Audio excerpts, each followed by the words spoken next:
Good morning. We have a thought leader panel for you today with 3 Northwestern Medicine physicians. Joining me is Dr. John Hayes. He's an assistant professor of radiation oncology. Dr. Sheetal Kircher. She's an associate professor of hematology oncology in the Department of Medicine. And Dr. Vitaliy Poylin.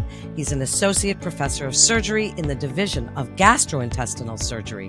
And they're all here today to highlight organ preservation approaches for rectal cancer. Welcome to Better Edge, a Northwestern Medicine podcast for physicians. I'm Melanie Cole.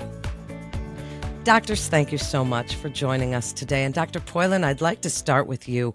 What's been the general approach for rectal cancer, and how has that evolved over the years? Thank you.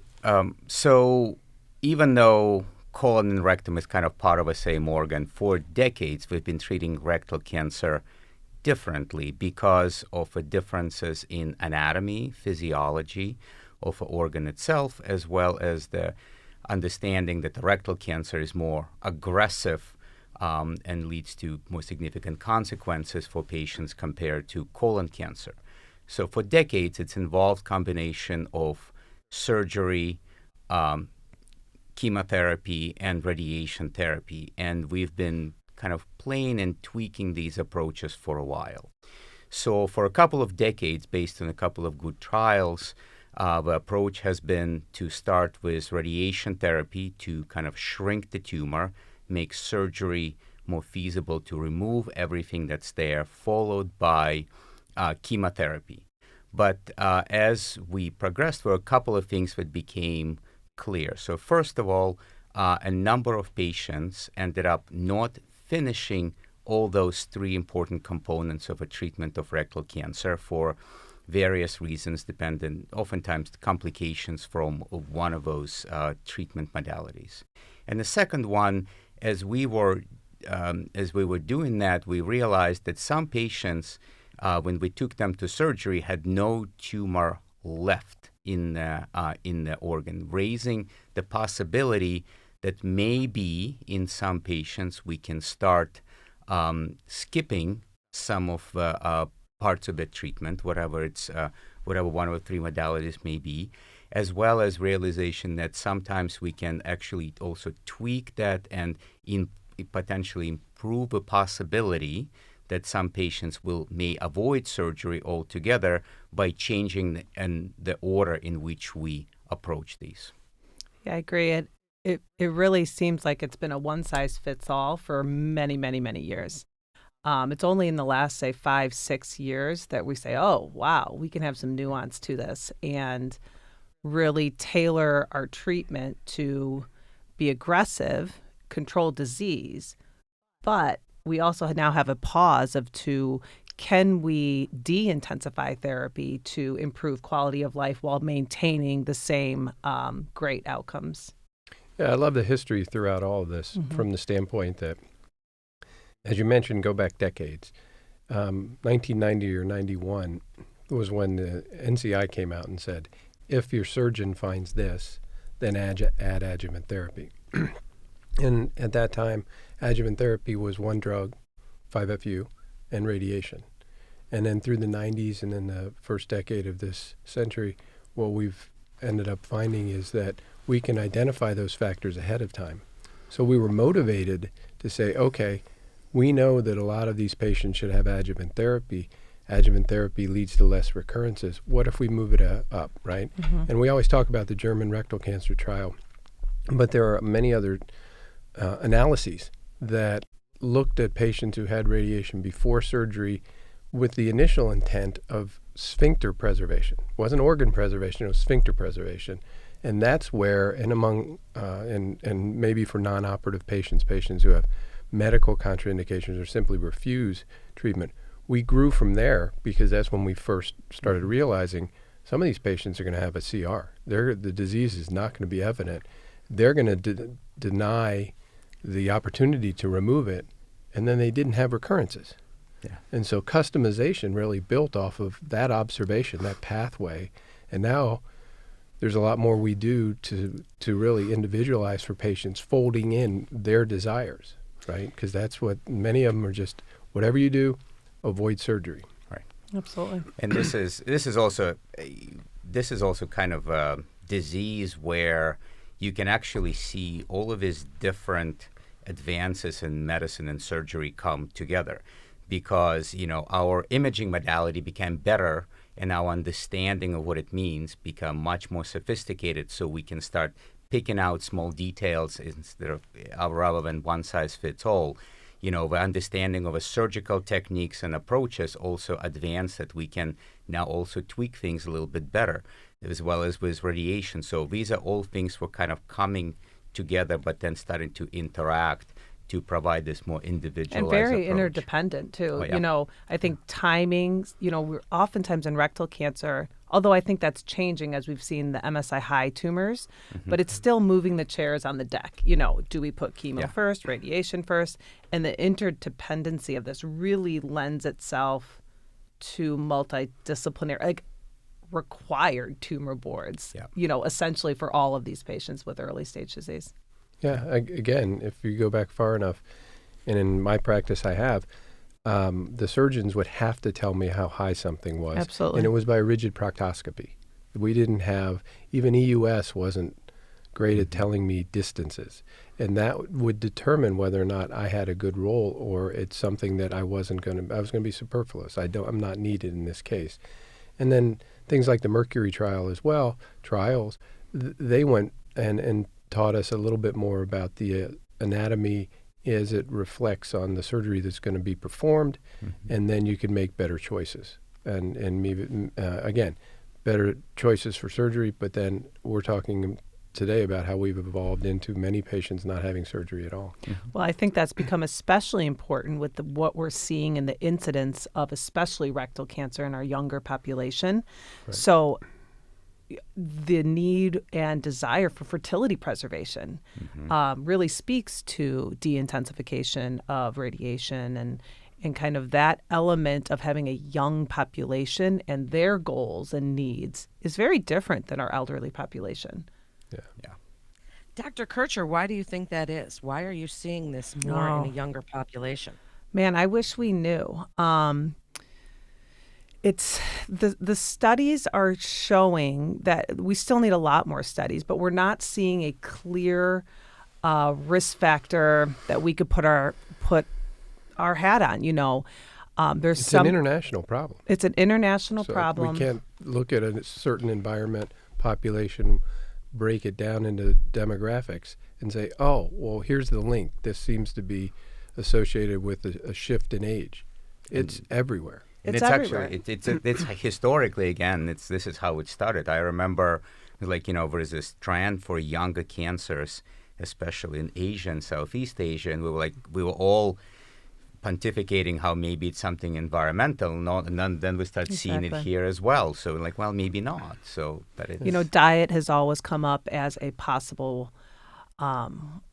worrisome risk factor. But again, I don't think that that's a clear explanation for all patients. Definitely the ones I see in clinic, don't seem to fit a profile that you would consider high risk. Yeah.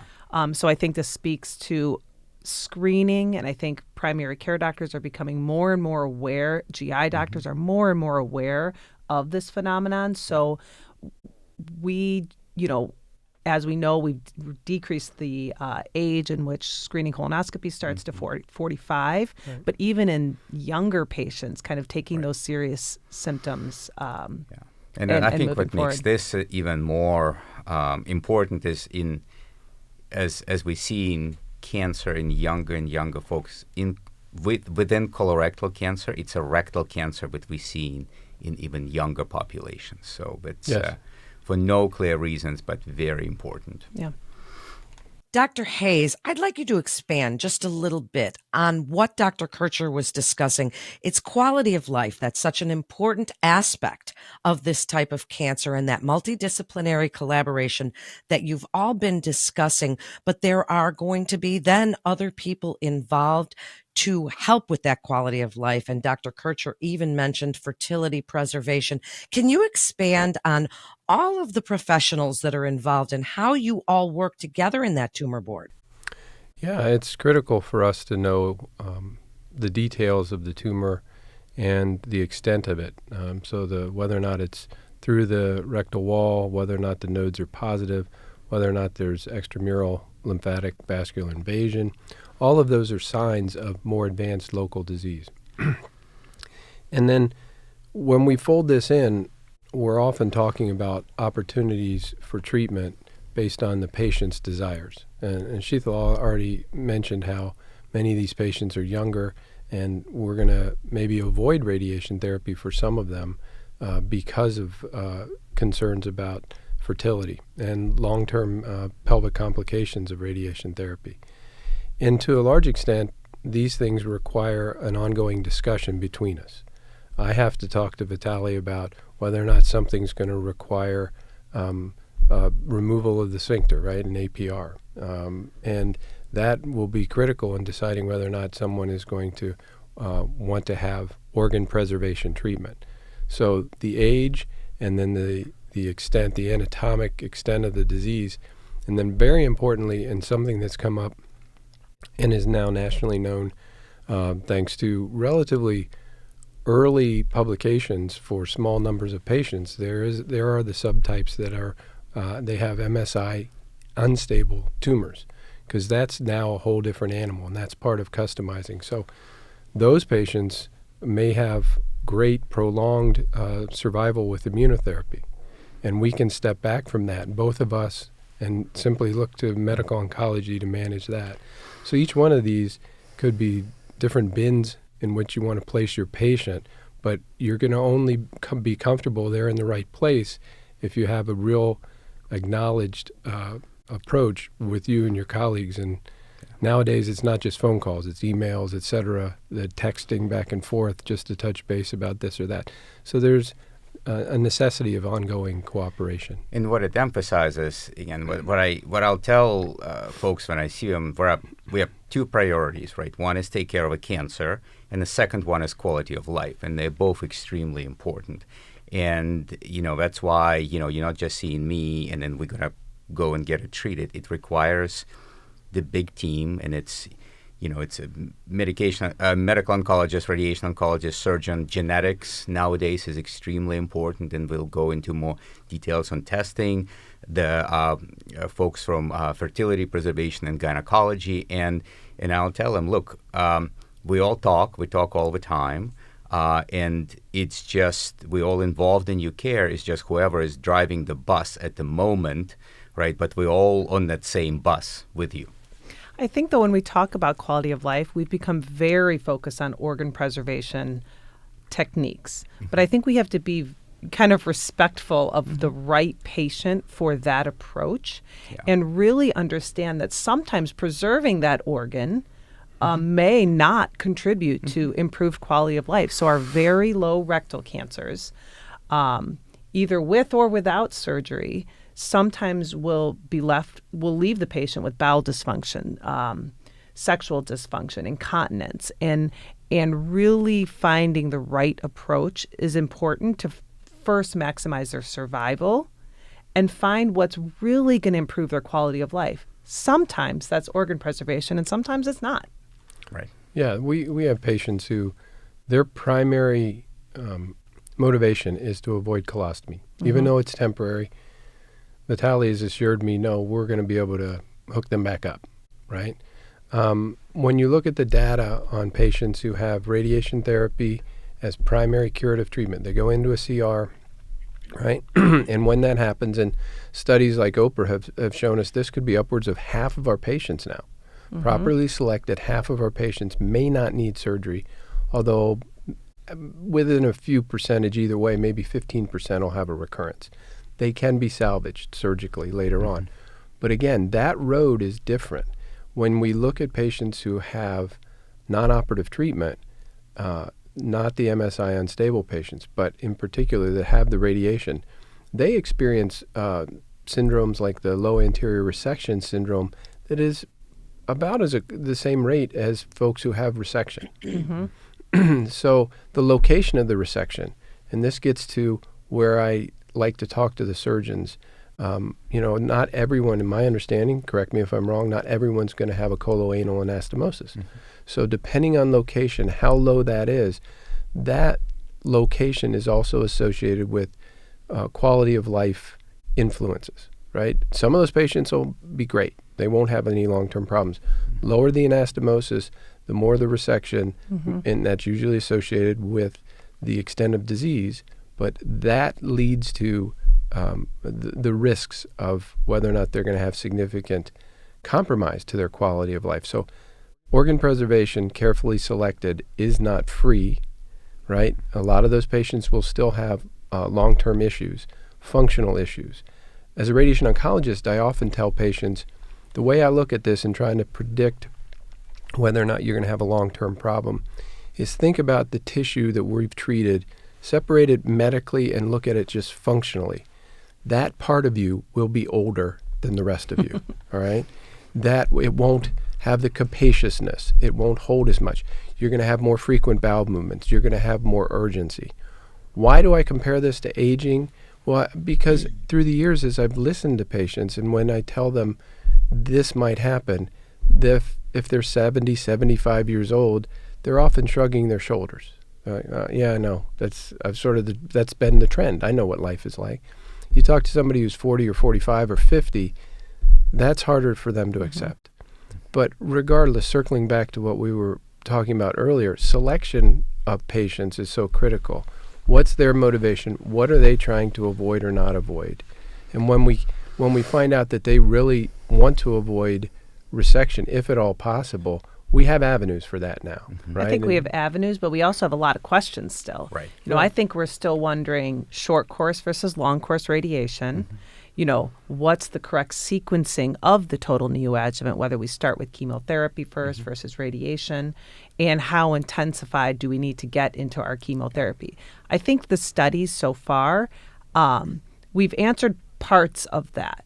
You know, we know in high-risk populations, like the Rapido study had, that perhaps there is a role for short course radiation. But when we're talking about organ preservation, probably OPRA is the more appropriate study to follow, which really anchors us on long course radiation. And I think you also hit something important is because we knew about, obviously, the complete response for decades now. We've seen it.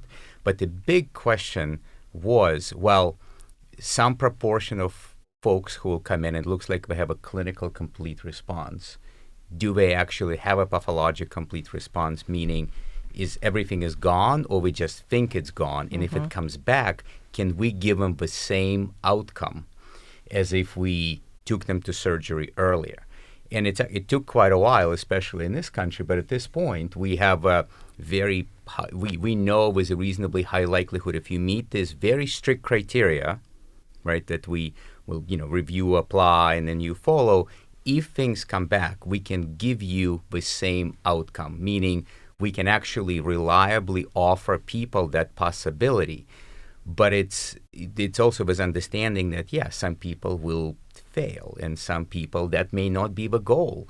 If we cure them of cancer, but they're sitting in a diaper by the bathroom for the rest of their life, I'm not sure we did them that much good. No. Right. So it's individualizing this and being able to offer these options. It's almost like we became brave enough in our studies to avoid surgery. Right. When historically I've had patients with PCRs and wondering if did I ever need to take them to surgery? Right. It's like we got brave. Yeah. Well, generally speaking, I think the human instinct is more is better when it comes to something as scary as cancer. So studies have generally not been de-intensification studies. Studies have not backed down outside of studies in younger patients and in peds especially, but that's not the topic here. So you can look at analogous situations and go, okay, was smart not to throw everything in the kitchen sink up front out of fear that will increase the recurrences. And Vitaly's speaking to the critical part of this, which is there was still fear that salvage surgery would lead to poorer overall survivals. And it doesn't. We've now got proof that it doesn't do that resection can be at the time of recurrence. So it's easier to watch. And watching can be hard because sometimes these follow-up scans and scopes are equivocal. Knowing this, however, allows us as a team to say, often talking to each other, okay, It's not quite normal yet, or what we think is a bland, looks great situation. But let's sit tight because we're not working in an absolute window. We don't have to have something done at a certain time. Yeah, and that teamwork, it's not just with coming up with the same plan. I'd say as much collaboration is I think we communicate probably just as much in the surveillance period, especially in the watch and wait folks, than as we do in the initial plan.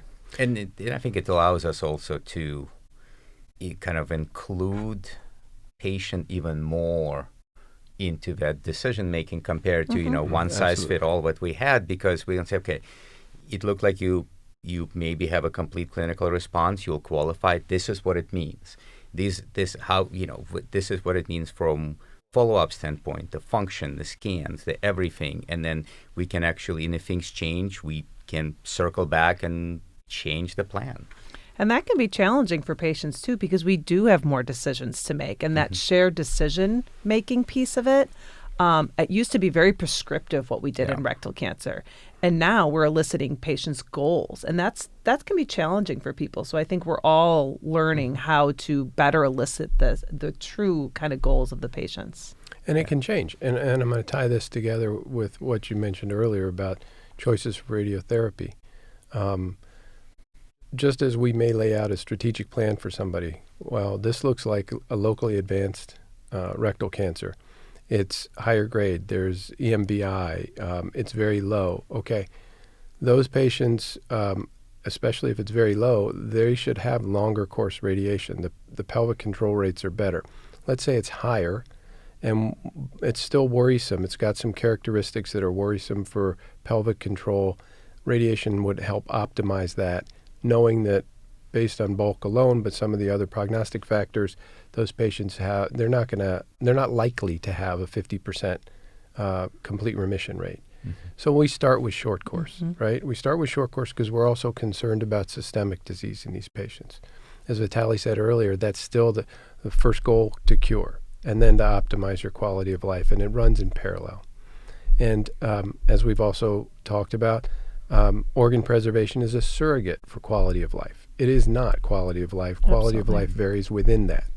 So when we look at all these things and we say, okay, we go down the road of, I think it's best to follow a short course radiation with chemo, because we're more worried about systemic risk in these patients. When we need to get to chemo fast. Right. That was the purpose of the Rapido trial. The Rapido trial was maybe our pelvic recurrences are quite small nowadays with proper resection, TMEs, et cetera.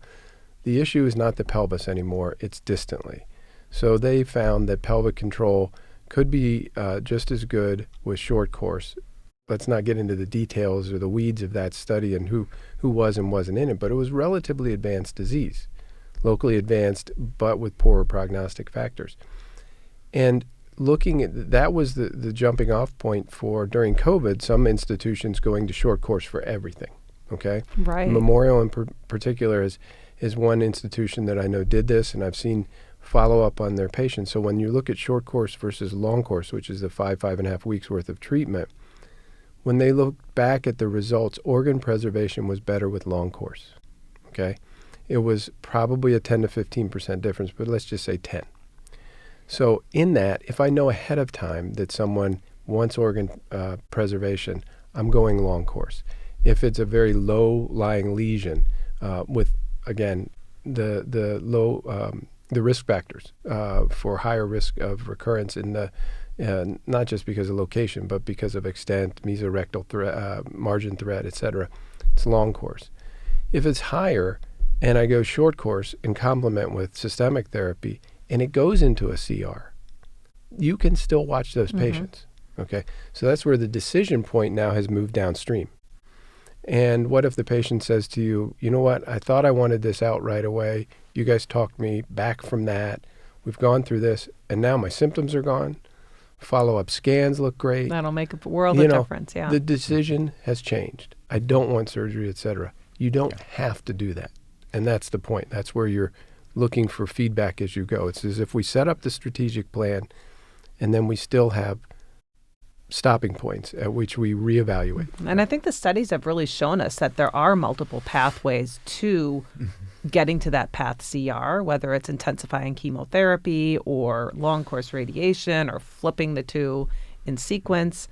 Once you see that path CR, I think the data is showing us that it is an appropriate time to consider a watch and wait approach.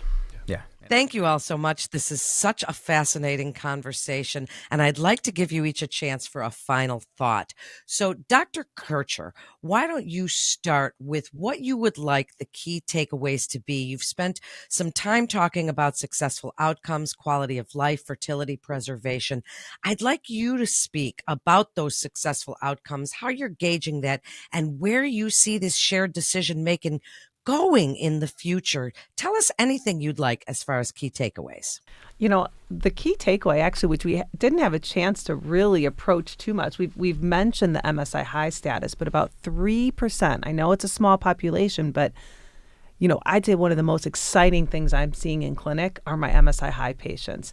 So, you know, New England Journal of Medicine published a paper on 12 patients. You know, when was the last time New England Journal published on 12 patients? But it was such exciting results where patients with MSI high tumors, rectal cancers, were given 6 months or 9 doses of a PD-L1 monoclonal antibody, a checkpoint inhibitor. And what they found in those 12 patients after 6 months of treatment, that 100% of them had a pathologic complete response. They did not go on to get radiation. They did not go on to get surgery. And that's something we are seeing more and more in clinic. I think that's exciting. That's game-changing and something I haven't seen yet in rectal cancer. So I think we're excited to find more and more of these subpopulations that we can make a game-changing impact on. I think organ preservation is one of them, but I also think molecular markers, including MSI high, we're going to see more and more of that going forward. Dr. Hayes, you're up next. What would you like the key takeaways to be? And you mentioned briefly immunotherapy earlier. Tell us what you would like providers to know. Well, I think the role of radiation therapy continues to evolve, and I've always thought of myself as complementary to the resection. The surgeons and I are working to deal with the bulk and the microscopic extent of disease. The latter is my realm, and I want to appropriately add it to the local excisions. Now I can be primary treatment for a lot of these patients. Again, as long as the message up front is clear that we're going to see how things go. And that's where my role is also changed, because it evolves and I have continued feedback with patients. And I then will talk to the surgeons down the line as well, make sure we're getting the right fit for each patient. And as part of that, in the immunotherapy, what Dr. Kircher was just talking about that makes perfect sense is, in all of oncology, we continue to have a theme of personalized care. And we've talked a lot today about decision making with your patients, what our considerations are. But we're really trying to get further down the road of a selection tool. Right now we have MSI high patients. Oh, well, we don't need to do anything until we find out if they have a good response to immunotherapy. If they don't, then we change directions. We don't always understand that, but that's a good starting point. I would love to see us, as we move forward, continue this acquisition of phenotypic markers, of different profiling, to say, oh, this is a case where optimistically we used to hope for a 50% organ preservation rate. This group's got an 80%. Just as importantly, this group has a 10% chance. Absolutely. And then we can really redirect what we're trying to do and accomplish with them. Again, fitting it into where they are in their life. So much of this has been really about the patient, quality of life, shared decision making. Dr. Poylin, bring it home for us. Summarize what you would like other providers to take away from this absolutely fascinating thought panel discussion today. I think to me, kind of a bottom line of this, we made this giant leap probably in the last 5 years of really understanding, but is importantly personalizing the treatment of rectal cancer. It's not, as you heard us talk over and over again, it's not one dominant trial that now we all switch to from one way to the other. We now have multiple pathways to take the patient to cure, to better quality of life, and to involve them into the decision making together with us in figuring out what that path for that particular patient may be. We don't know a lot still, but it definitely makes the tumor board very exciting for us. Such a comprehensive approach to organ preservation, and thank you all for joining us today. This was just such an enlightening conversation, and to refer your patient or for more information, please visit breakthroughsforphysicians.nm.org/gastroenterology to get connected with one of our providers. That concludes this episode of Better Edge, a Northwestern Medicine podcast for physicians. I'm Melanie Cole. Thanks so much for tuning in today.